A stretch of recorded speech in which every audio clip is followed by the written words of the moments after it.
said Peter Retardo. What the dude, bro, you're 60 years old. What are you doing?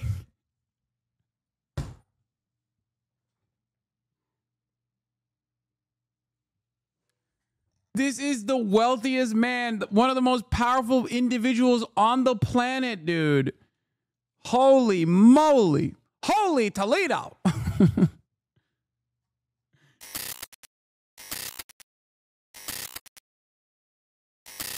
Yeah, I think Eamon Javers has some more color from the White House on this brewing rivalry. Eamon. What do you mean, shake them like a baby? That's not a thing. It's a joke, chatters. Oh, my God. God damn. Yeah, Sarah, that's right. This is a behind-the-scenes rivalry that's now exploding into public view between Elon Musk and Peter Navarro, two very different wings of the Trump administration internally. Yeah, Elon Musk is calling Navarro a moron, dumber than a sack of bricks.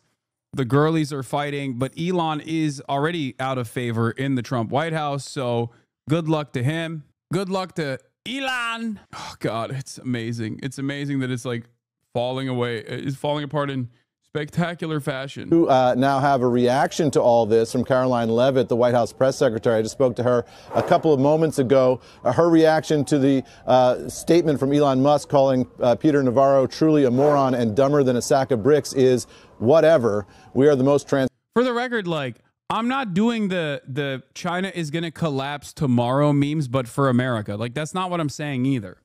This is going to be a long and drawn out process. Okay? That's not the argument here either. Like, I'm not doing the America is collapsing tomorrow memes, like the reverse USAID funded YouTuber pipeline. I do, however, think that there is some comparisons between the USSR and the collapse of the USSR and the collapse of American empire a little bit. It is also a self-inflicted wound, accelerated by outside forces, certainly in the case of USSR. And in our circumstance, the outside forces are not outside forces at all, but internal forces, something that we have actually worked at the behest of, our government has worked at the behest of, which is capital interests. Unchecked power for capital owners have caused unlimited greed, has destroyed American manufacturing capabilities and labor power. Labor power is supposed to breathe life back into the welfare state that breathes life back into the capitalist system and offers it a lifeline. The contradictions become too severe to ignore, and America starts recognizing that they've lost the plot over the course of the past couple of decades, where a command economy can come in and absolutely dominate them in the global marketplace, develop themselves, and become a competent, competitive superpower. And now they are trying to stop the bleeding to the best of their ability. But because of our endless greed and because of our defensive capitalism and our interest in the maintenance of capitalism, we do not have the tools to actually fight back against this. We do not have the tools to rather rebuild the system. Because if America turned into China overnight, in terms of his policies, in terms of his interests, and America, let's say, started using its corporate structure and make corporations work at the behest of the government and at the behest of the citizenry, rather than the corporations dominating the government, where the government serves the corporations, as is the case here in the United States of America. Maybe then, in the next decade, America could become a more competitive country and potentially put like 50 to 100 extra years on its global dominance, right? But they're not doing that, because the only tool we have is a hammer. And if the only tool you have is a hammer, you're going to break stuff. And that's precisely what Donald Trump is doing right now. Transparent administration. You'd get more views if you were more recently, but I need to increase the racism dial more. In history, expressing our disagreements in public. So clearly the attitude from the president and from the White House more broadly is, sort of a boys will be boys attitude here that you get from that particular statement from Caroline Leavitt, that these two people disagree, they're disagreeing in public, and the president is getting a range of views in terms of all the inputs as he considers where to go with this trade war, guys. Yeah, I mean, look, to David's point, like Navarro took a shot at Musk on the air in response to a shot, I think, that was taken at him. One of them is a CEO that operates a business that does a lot of business in China and around the world, and the other is a hawk on trade. So right. I think it represents, how a lot of CEOs are feeling what Musk is channeling. And the question is, from Trump's perspective, is which of these two people does Donald Trump trust more?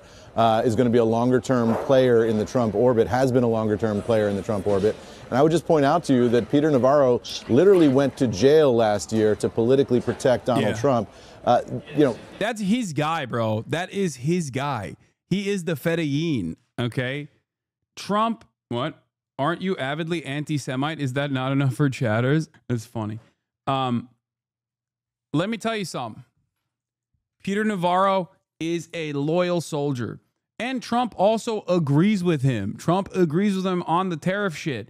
He thinks Peter Navarro is bold, brave, and a future-minded person. Have you seen the market rebound? Yeah, it rebound from this. Let me tell you, okay? It's deep red again. Elon Musk hasn't done that. Elon Musk has been here for a couple of months. He's been very close to the president over those couple of months. But the Navarro relationship with Trump is longer standing. Yeah, I know. This is what caused him. This is why Elon called Peter Navarro a moron. The girlies are fighting. This is what Navarro said. Also known as Peter Navarro, also known by the anagram fake name. What was it? Ron Vera. Okay, that's right. Peter Navarro, also known as Ron Vera. Very famous analyst Ron Vera. Okay. Heavily featured in all of Peter Navarro's books as a China expert. I'm, of course, referencing Elon called Navarro R-wordo. Wait, what? R-wordo? When it comes to tariffs and trade, we all understand in the White House, and the American people understand, that Elon's... He called him, what, retordo? What the... He said Peter Retardo? What the...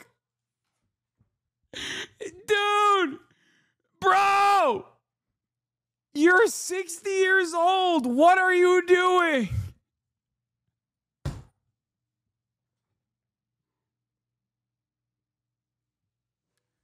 This is the wealthiest man, one of the most powerful individuals on the planet, dude. Holy moly. Holy Toledo. Yeah. 3 and Retardio has hit the timeline. A new coin. A new Retardio coin is coming out, okay? A new cryptocurrency. This time Peter Retardio. Retordo or whatever the fuck is called. This is so ridiculous, dude. A car manufacturer, but he's not a car manufacturer. He's a car assembler in many cases. If you go to his Texas plant, a good part of the engines that he gets, which in the EV case is the batteries, come from Japan and come from China. The electronics. I'm not going to lie. This is the first time it's been kind of funny, but because of how stupid it is. Okay. Like just so deeply unserious that a 60-year-old man is saying this. That's crazy. That's like, what are we doing? This is so insanely childish, dude. Oh my God. The most powerful man in the world who can't get past Act 1 in Path of Exile 2 and must pay a Chinese peasant. Also, before people get mad at Elon, I mean, he literally is neurodivergent. Okay. It's his word. He likes to use it a little too much, but it is his word. Okay. What am I supposed to do as a, as an outsider looking in? What am I supposed to do? You know what I mean? This guy, I can't tell him not to say it. He has the pass. Okay. Come from Taiwan. The tires come. What we want, and the difference is in our thinking and Elon's on this, is that we want the tires made in Akron. We want the transmissions made in Indianapolis. We want the engines made in Flint and Saginaw, and we want the cars manufactured here. It's like this business model where... Bro, if I hit 127 on the autism test, Elon probably broke the scale. Okay, calm down. BMW and Mercedes come in to Spartanburg, South Carolina, and have us assemble German engines and Austrian transmissions. That doesn't work for America. It's bad for our economics. It's bad for our national security. We want them to come here. And with Elon, it's fine. He's a car man. He's a car person. That's what he does. And he wants the cheap foreign parts, and we understand that. But we want him home. We want him home, Peter, you for our national security and economic security. You just said he's never been actually diagnosed. His mother just said he was autistic, and everyone believes her. Brother, come on. Are we really doing this right? Like you're disputing whether or not Elon Musk is autistic. This is the level that we got to. Like, I get it. A lot of chatters are neurodivergent, autistic themselves. They don't want to have that brand association with Elon Musk. I get it. Okay. Totally understand why you would be fighting this battle, but this is a lost battle. Okay. It's one of those things where it's like, it's not, you can keep trying to fight on that hill, but it's not worth dying on that hill. My man is omega autistic. Okay. He is very, very neurodivergent. Like you can't act in that way. Like he's not Sheldon. Okay. He is not capable of behaving in that way as in a fake fashion. And everything's good with Elon. He's also sociopathic on top of that, certainly, but he's to say that he's not like neurodivergent is crazy. All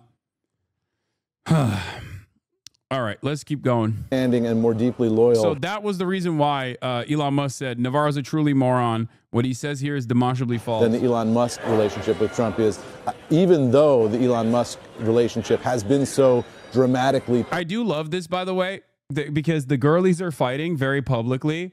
The economy is collapsing very publicly. And in the process, the White House will just like, they'll come up with a statement like a mean girl. They're like, whatever, we're the most transparent administration in history, expressing our disagreements in public. It's actually cool that we are an administrative state in complete disarray. It's fine. Whatever. It's actually making America great. Awesome. Public over the past couple of months, and we've seen all these pictures of Elon and the president together. That is a relatively new relationship. So if you're Donald Trump, who do you listen to more intently there? Is it Musk or is it Navarro? Of course, Trump has enormous respect for Musk, his history of building companies, and his wealth as well. And his wealth and the money that has obviously been contributed to both support his campaign and other Republicans around the country as well. Yes. Eamon, everybody I have spoken to, again, close to Musk indicates that when you see the two together, you really, not many get to fly on the helicopter to Air Force One, but Musk does. I don't know if you've heard the same, but they, because you're always looking for that. I've been asking, well, aren't they going to at some point end up fighting with each other? And the answer has been uniformly no. Not if you see them together. So I'd be very curious as well. Eamon's point is a good one in terms of if there is somebody to side with, which way do you go here? But it all is happening, of course, Eamon, at the same time, as we've been saying, where it seems as if the Navarro hardline camp is maybe in a little bit of retreat or sideline for the moment. And, yesterday he had an op-ed says no negotiations. And by the end of the day, all we're talking about is negotiations. Yeah, exactly. And the White House saying, well, at the time Navarro wrote that statement, that was the operating principle here at the White House. And maybe that's shifted a little bit. Clearly over the past, I would say, 12, not quite 24 hours, the Navarro wing has been a little bit in retreat here at the White House. Navarro on CNBC yesterday morning saying, this is not a negotiation, laying out a vision of tariffs as more of a permanent economic state of affairs. Then you had Trump is not very loyal to his friends. He's not known for that, but he is loyal to one thing, and that is the almighty dollar. Anybody that puts it in his pockets, he will serve, okay? He will be a servile little piggy to you, okay? He will. And Elon clearly has a lot of it and is willing to give a lot of it, okay? He's spending a lot. So I would say this is a match made in heaven.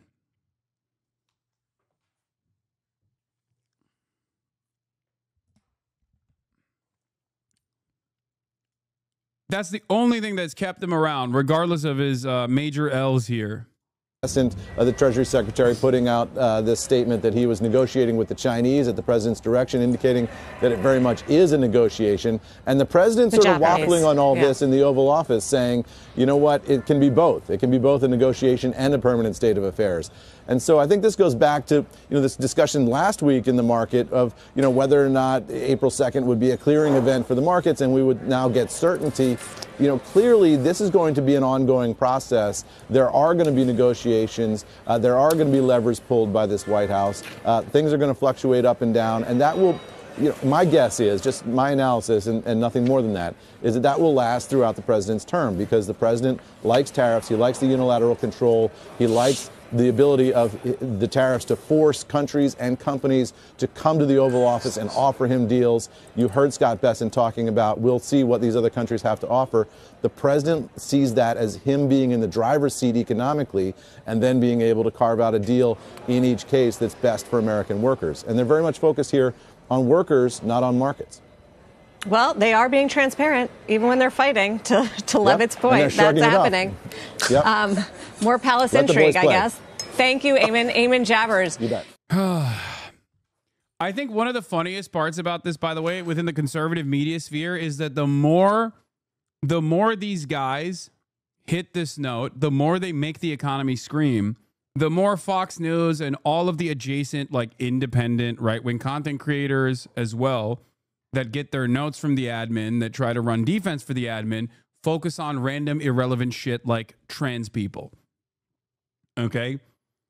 I think it will get to a point where even the